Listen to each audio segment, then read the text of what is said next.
একটি অপতথ্য বা তথ্যের বিকৃতি গোটা দেশকে অস্থিতিশীল করে ফেলতে পারে। দর্শক, মানুষে তৈরি করতে পারে বিভেদ। সেই বিভেদ তো কাম্য নয়। তাই জাতীয় স্বার্থেই অপতথ্যের বিপরীতে প্রয়োজন সঠিক তথ্যই তুলে ধরা, এবং সেই কাজটি করতে এসেছি। আপনাদের সঙ্গে আছে আমি রাকিব হাসান, এবং আমন্ত্রণ জানাচ্ছি রিউমার চেক নিয়ে একাত্তরের নিয়মিত আয়োজন ফেক নিউজ স্ক্যানারে।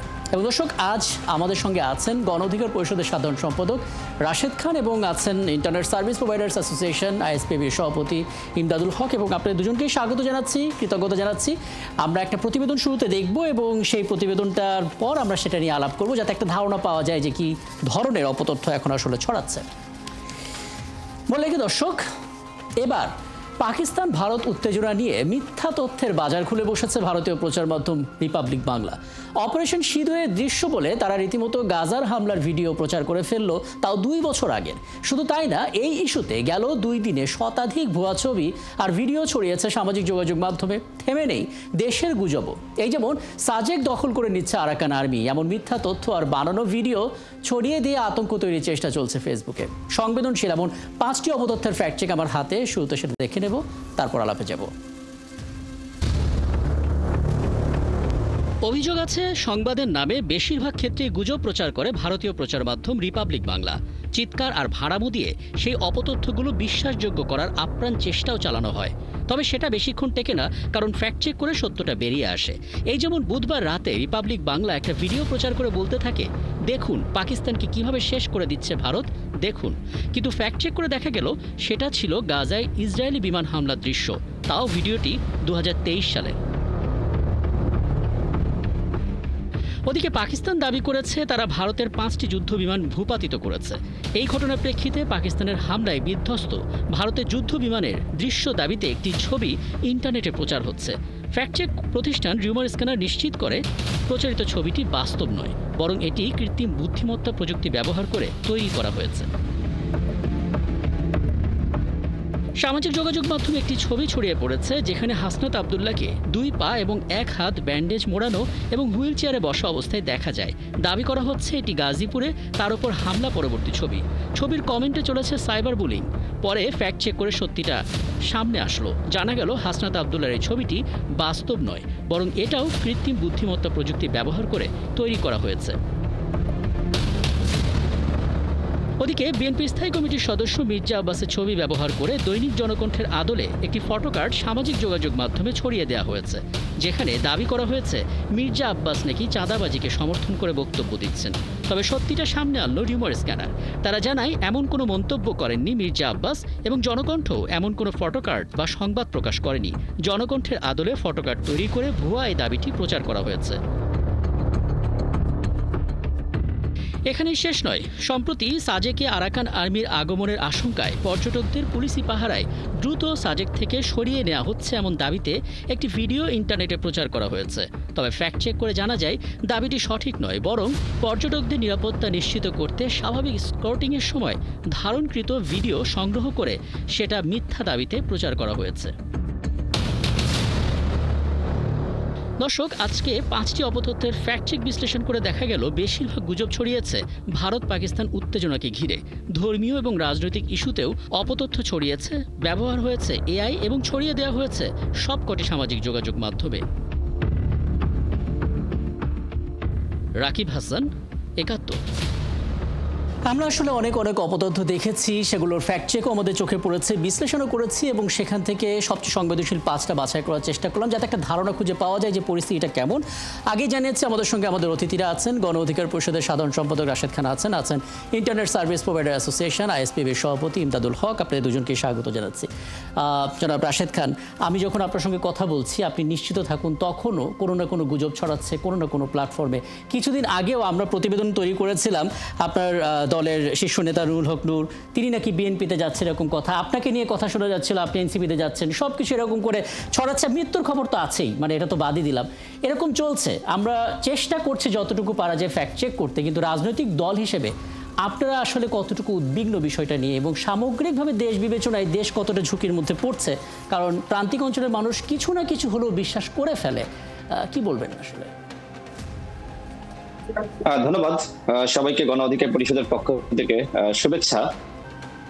আমরা অবশ্যই উদ্বিগ্ন, যেহেতু আমরা দেখলাম যে এখানে হাসনাত আব্দুল্লাহকে নিয়ে একটি গুজব ছড়ানো হয়েছে। ভারতে যে ধরনের ঘটনা ঘটছে বা আপনার পাকিস্তানে যে ধরনের ঘটনা ঘটছে বা আপনার পাকিস্তানের যে ঘটনা ঘটছে, গাজায় যা ঘটেছে সেটি আসলে পাকিস্তানের ঘটনা বলে চালানো হচ্ছে। বিশেষ করে ভারতীয় গণমাধ্যমে ওই ময়ূক নামের একজন গুজববাজ উপস্থাপক, সে কিন্তু এই কাজটা বেশি করছে। রিপাবলিক টিভি বাংলাদেশকে নিয়ে নানান ধরনের গুজব কিন্তু একের পর এক সে ছড়িয়েই যাচ্ছে। আমার মনে হয় বাংলাদেশ সরকারের পক্ষ থেকে আমি এর আগে কিন্তু আমি বিভিন্ন অনুষ্ঠানে কিন্তু আমি সরকারকে বলেছি যে এই রিপাবলিকান যেটি আসলে বিজেপির মুখপাত্র, এই টেলিভিশনের বিরুদ্ধে অবশ্যই সরকারের উচিত হবে নালিশ করা, অভিযোগপত্র দাখিল করা। কারণ আমরা দেখতে পাচ্ছি যে বাংলাদেশকে নিয়ে ভারতের জনগণের কাছে নানান ধরনের মিথ্যাচার কিন্তু এই টেলিভিশন চ্যানেল কিন্তু করছে। সুতরাং এই ময়ূকের বিরুদ্ধে আন্তর্জাতিক অপরাধ আদালতে অবশ্যই আমি মনে করি মামলা করা উচিত গুজব ছড়ানোর দায়ে,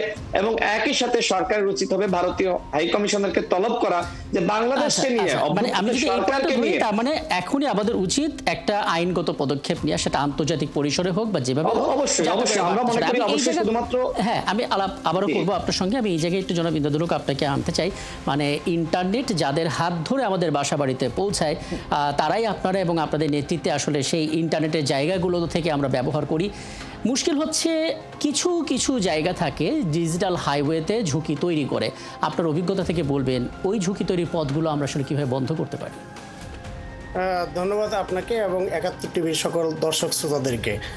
রাশেদ ভাই অলরেডি আমাদের যে সমস্যাগুলো এবং কোথায় কোথায় আমরা এই সোশ্যাল মিডিয়ার মাধ্যমে আমাদের দেশ তথা সাধারণ জনগণ এবং আমাদের যারা রাজনীতিবিদ তাদের বিরুদ্ধে যেভাবে প্রপাগান্ডা ছড়ানো হচ্ছে বা বিভিন্ন সময় হয়, সেটা থেকে পরিত্রাণের অনেকগুলো উপায় আছে। এর মধ্যে প্রথম উপায় হলো আমাদের সোশ্যাল মিডিয়া যারা হোস্ট করে, বিশেষ করে আমাদের গুগল, ফেসবুক, আকামাই যারা আসলে সোশ্যাল মিডিয়া হোস্ট করে, তাদেরকে কিন্তু আমরা এখন পর্যন্ত বাংলাদেশে আনতে পারিনি। এটা না আনার প্রথম কারণ ছিল, বা এখনও যেই কারণটা আমরা আইডেন্টিফাই করতে পেরেছি, আমাদের একটা কালা আইন আছে, কালো আইন। যেই কালো আইনটার কারণে বিশেষ করে আইসিটি অ্যাক্টে বলা আছে যে হোস্ট করবে এবং যে কন্টেন্ট তৈরি করবে সমান অপরাধী। এই বিদেশি প্রতিষ্ঠানগুলো, বিশেষ করে গুগল, ফেসবুক, পৃথিবীর অন্য কোনো দেশে এই আইনটা নাই। বিশেষ করে বিগত সরকারের আমলে আমরা অনেকবার বলেছি যে এই আইনটা চেঞ্জ করা উচিত, যার কারণে গুগল, ফেসবুক তারা কিন্তু এখন পর্যন্ত বাংলাদেশে কোনো ডাটা সেন্টার তারা তৈরি করেনি। আমাদের যত কন্টেন্ট সব আমাদের পার্শ্ববর্তী দেশ ক্যালকাটা তারা ডাটা সেন্টার তৈরি করেছে, যেখানে তারা কোটি কোটি টাকা বাংলাদেশ থেকে ইনকাম করছে, কিন্তু আমরা তাদেরকে ডাটা সেন্টার তৈরি করার জন্য বাধ্য করতে পারিনি এখন পর্যন্ত। একটাই কারণ, যখনই আমি গত জানুয়ারিতে আমাদের একটা প্রোগ্রাম ছিল মালয়েশিয়াতে, সেখানে আমরা গুগল, ফেসবুকের সাথে বসেছিলাম। আমাদের রেগুলেটর যারা আছে তাদেরকে আমরা এখান থেকে বাংলাদেশ থেকে নিয়ে গিয়েছিলাম যে আপনারা বসেন, তাদের সাথে বসে আমাদের যেই সমস্যাগুলো আছে এই সমস্যাগুলো আইডেন্টিফাই করে আপনারা একটা সমাধান আমাদের দেন। না হলে আসলে আমাদের দেশও কিন্তু এই ধরনের প্রপাগান্ডার মধ্যে আমরা পড়ে যাচ্ছি। সাধারণ জনগণ তো পড়ছেই, তার পাশাপাশি আমাদের যারা পলিটিশিয়ান তাদের বিরুদ্ধে বিভিন্ন ধরনের প্রপাগান্ডা বিভিন্ন সময় আমরা দেখে থাকি। এই প্রপাগান্ডা থেকে একমাত্র উপায় হলো তাদেরকে, বিশেষ করে সোশ্যাল মিডিয়া যারা হোস্ট করে তাদেরকে বাংলাদেশে আনতে হবে। তাদেরকে যখনই আমি বাংলাদেশে আনতে পারবো, তখন সরকার যখনই তাদের সাথে কন্টিনিউয়াস কমিউনিকেশন রাখবে, সেই কমিউনিকেশনের মাধ্যমে আমাদের এই যে সোশ্যাল মিডিয়াতে যে প্রপাগান্ডাগুলো ছড়ানো হচ্ছে এগুলো সাথে সাথে সেগুলো বন্ধ করা যাবে এবং সাথে সাথে তাদের বিরুদ্ধে আইনানুগ ব্যবস্থা নেওয়া যাবে। আমরা অনেক সময় এই সোশ্যাল মিডিয়ার এই খারাপ দিকগুলো আমরা কখনো হয়তো পাত্তা দিই না, কিন্তু আমার মনে হয় এই খারাপ দিকগুলো আমাদের একদম খুব গুরুত্বপূর্ণ একটা পয়েন্ট বলেছেন যে আমরা যদি আসলে এরকম বড় বড় জায়ান্টদের অফিস আমাদের দেশে তৈরি করতে পারি, সরাসরি আসলে অভিযোগটা জানানোর সুযোগ থাকবে এবং জনাব রাশেদ খান যেভাবে বললেন যে আইনগত ব্যবস্থা নেওয়া, সেই সুযোগটাও থাকবে। একটা শক্ত আইন, যে আইন প্রয়োগ করে আন্তর্জাতিক পরিসরে আমরা ব্যবস্থা নিতে পারি। বাস্তবতা হচ্ছে আমাদের যে সাইবার সুরক্ষা আইন আছে, সেই আইনের ধারাগুলো দেখে মনে হচ্ছে এই ব্যাপারটা সমাধান করা যায় এই আইনের মধ্যে থেকে। মুশকিল হচ্ছে সে আইনের শক্তিশালী দৃশ্যমান প্রয়োগ আমরা তেমন দেখতে পাচ্ছি না। আপনার কি মনে হয়, প্রয়োগের অভাবেও কি আমরা গুজবের শিকার হচ্ছি, এটা বাড়ছে? জি, বিশেষ করে আমরা আসলে আমাদের এই গণঅভ্যুত্থানের সরকারকে নিয়ে আমরা লক্ষ্য করেছি আসলে ভারত সব থেকে বেশি প্রপাগান্ডা ছড়াচ্ছে এবং সেক্ষেত্রে এখনো পর্যন্ত সরকারের কাছ থেকে আমরা কোনো ধরনের কার্যকরী উদ্যোগ বা পদক্ষেপ লক্ষ্য করিনি। দেখেন, এই সরকার যেভাবে আসলে বসেছে সেটি আমাদের আন্দোলন সংগ্রামের মাধ্যমে, কিন্তু এই সরকারকে আসলে গণবিরোধী সরকার, এই সরকারকে নানান ধরনের কটাক্ষ কিন্তু ভারতের পক্ষ থেকে, ভারতের বিজেপি সরকারের প্রত্যক্ষ মদদে এবং ভারতের বিজেপি সরকারের যে টেলিভিশন চ্যানেল, বিশেষ করে রিপাবলিকান টেলিভিশন, তারা কিন্তু বেশি করছে। কিন্তু আমাদের দেশের সরকার এটাকে এক ধরনের গুরুত্ব দিচ্ছে না। তারা মনে করছে যে ভারত তো অন্য দেশ, সেই দেশে বাংলাদেশকে যা খুশি তাই বলা হোক, আমাদের এতে আসলে কি সমস্যা। কিন্তু বিষয়টা আসলে ভারতের জনগণ কিন্তু আমাদের সম্পর্কে এক ধরনের ভুল মেসেজ পাচ্ছে। আমরা যদি আন্তর্জাতিক গণমাধ্যমে এই বিষয়গুলো আমরা তুলে ধরতে পারি, বা যে ধরনের টেলিভিশন এ ধরনের গুজব ছড়াচ্ছে, আমরা যদি আন্তর্জাতিক অপরাধ আদালতে আমরা ব্যবস্থা নিতে পারি, তাহলে কিন্তু সঠিক মেসেজটা যাবে এবং ভারতের জনগণ বুঝবে যে আসলে কোথায় কোথায় আসলে ভুল হচ্ছে, বা আমাদের টেলিভিশনগুলো যে আসলে গুজব ছড়াচ্ছে সেই সম্পর্কে কিন্তু তাদের ভাবমূর্তি ক্ষুণ্ণ হচ্ছে। এই মর্মে কিন্তু তারাও সঠিক মেসেজটা পাবে, বা তারাও কিন্তু এই ধরনের রিপাবলিকান টেলিভিশনকে তারা কিন্তু অ্যাভয়েড করবে। এবং একই সাথে আমি বাংলাদেশের কিছু আপনার যারা আসলে টক শোতে যায়, আমি তাদের প্রতি আহ্বান রাখবো যে আপনাদের কি আর খেয়ে দিয়ে কাজ নাই? বাংলাদেশে তো অনেক টেলিভিশন আছে, আপনারা সেখানে টক শোতে যান, বা আন্তর্জাতিক আরো অনেক মিডিয়া বুঝতে পারছি। এই দুটো আহ্বান আমি আপনার কাছ থেকে নিলাম। আর আমি সবশেষ জনাব ইমদাদুল হক, যেহেতু হাতে সময়টা কম, আপনি আমাদেরকে কিছু সাজেশন দিবেন। অনেকগুলো বিষয় তো এসছে। একটা তো হচ্ছে তারা বড় বড় জায়ান্ট, তাদের হোস্টিংটা আমরা বাংলাদেশে করাতে পারছি না, বা করতে গেলে সেটা আলোচনার সাপেক্ষ। তাৎক্ষণিকভাবে আসলে কি করা যেতে পারে? উন্নত দেশগুলো এই জায়গাটাতে হলে তারা কি করতো? আমাদের ব্যাকআপ কোনো টেকনোলজি আছে কিনা?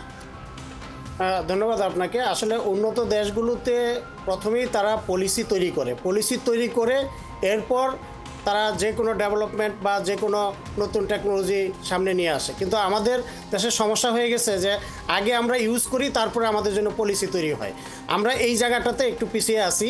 আমাদের এখন দরকার, যেটা আমাদের অলরেডি আমাদের মাননীয় অ্যাডভাইজার, বিশেষ করে আমাদের ডাক, টেলিযোগাযোগ, আইসিটি বিষয়ক মাননীয় প্রধান উপদেষ্টার বিশেষ সহকারী জনাব ফয়েজ আহমেদ তৈয়ব, উনি কিন্তু এই জায়গাটাতে কাজ শুরু করেছেন এবং আমাদেরকে আশ্বস্ত করেছেন যে যত তাড়াতাড়ি সম্ভব যাতে এই জায়েন্টদেরকে বাংলাদেশে আনা যায় এবং জায়েন্টদেরকে বাধ্য করা হয় যে বাংলাদেশে তাদের ডাটা সেন্টার স্থাপন করা, এবং এই ডাটা সেন্টার স্থাপন করার মাধ্যমেই আসলে আমরা এই সমস্যা থেকে উত্তরণ পেতে পারি। আমরা আগেও অনেকবার চেষ্টা করেছি, বিভিন্ন আইন দিয়ে হয়তো গভর্নমেন্ট চেষ্টা করেছে, কোনোভাবেই কাজ হয়নি। কারণ আমরা যখন একটা রিকোয়েস্ট পাঠাই, তখন সেই রিকোয়েস্টটা দেখা যায় যে 24 ঘন্টা 48 ঘন্টা কোনো ফিডব্যাক তাদের কাছ থেকে আসে না, বিশেষ করে গুগল, ফেসবুকে তাদের কাছ থেকে। যখন এই সময়টা ডিলে হয়, এই ডিলের কারণে আলটিমেটলি কিন্তু এটা লক্ষ লক্ষ কোটি কোটি ভিউয়ার সেটা পেয়ে যায়। আমাদের দেশে যে ক্যাশ সার্ভারগুলো আছে সেগুলো কি ব্যবহার করা যায় না গুজব ঠেকানোর ক্ষেত্রে? ক্যাশ সার্ভারে আমাদের বাংলাদেশের যতগুলো ক্যাশ সার্ভার আছে, কোনো সার্ভারই আমাদের ঢুকারও অনুমোদন নাই। জাস্ট আমরা প্লাগ এন্ড প্লে করি এবং এই সার্ভারগুলো বাইরে থেকে রিমোটলি তারা অ্যাক্সেস করে, এবং যা করার যত কনফিগারেশন যত কিছু আছে সব কিন্তু এই জায়েন্টরা তাদের বুঝতে পারছে। তার মানে ওই বড় ডেটা ট্রাভেলটা যেন না করে তার জন্যই কেবল ব্যবহার করে, কিন্তু আমাদের আসলে ভেতরে ঢোকার কোনো এক্সেস নেই। অনেক ধন্যবাদ আপনাদের দুজনকে, এবং সময়টা থাকলে নিশ্চয়ই আরও অনেকগুলো পয়েন্ট রয়ে গেলো, সেগুলো নিয়ে আলাপ করতাম। আশা করি সামনে কোনো একজনে পাবো এবং সেখানে আরও বিস্তারিত কথা বলার সুযোগ হবে। আমাদের সঙ্গে ছিলেন, আমাদের অতিথিরা ছিলেন গণ অধিকার পরিষদের সাধারণ সম্পাদক জনাব রাশেদ খান, এবং আইএসপিবির সাধারণ সভাপতি ছিলেন আমাদের সঙ্গে ইমদাদুল হক। এবং আমরা মূলত কথা বলছিলাম যে অপতথ্যগুলো ছড়াচ্ছে সেগুলো বন্ধের উপায়টা কি। এবং আপনারা আছেন দর্শক ফ্যাক্ট চেক নিয়ে 71 নিয়মিত আয়োজন ফেক নিউজ স্ক্যানারে। রবি থেকে বৃহস্পতি সপ্তাহে 5 দিন আমরা রিউমার দূর করতে হাজির হব ঠিক একই সময়। এবং আপনারা যুক্ত হতে পারেন, যে কোনো খবর যদি আপনাকে সংশয়ে ফেলে সেটির একটি স্ক্রিনশট আমাদেরকে মেল করতে পারেন। মেল আইডি দেখতে পাচ্ছেন fns.71tv@gmail.com এখানে, অথবা ফেসবুকে যোগাযোগ করতে পারেন Facebook/fake news scanner এই ঠিকানায়। আমরা সেই তথ্যের ফ্যাক্ট চেক করে আপনাদের জানাবো।